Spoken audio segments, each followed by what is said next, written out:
Осындай Алиса бар екен. Бұл напарник болмағанда жақсы екен да.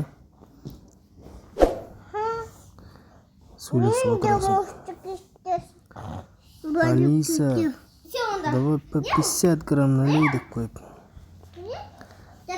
Өзі құйып береді екен. Мындайды бірінші рет көріп тұрмын. Оның арасында музыкасы бар да. Қызық, неше түрі бар. Адам деген бірінші шпагатқа отырудамыз. Алиса деген дамып кетті ғой бізден қарағанда. Өлеміз қой. Қазақстан дамымай жатыр, Алиса дамып кетті масқара. Алиса, налей по 25 дейсің. 25 граммнан құйып береді еще қарасай. Офигетно. Масқара,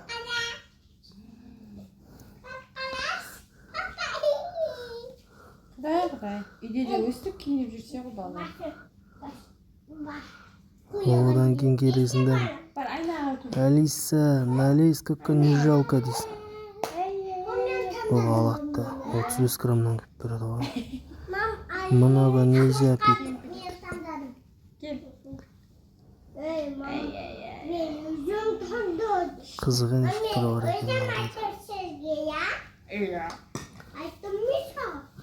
Бақтада жүрген орыстарға жақсы екен да, бір айға кететін.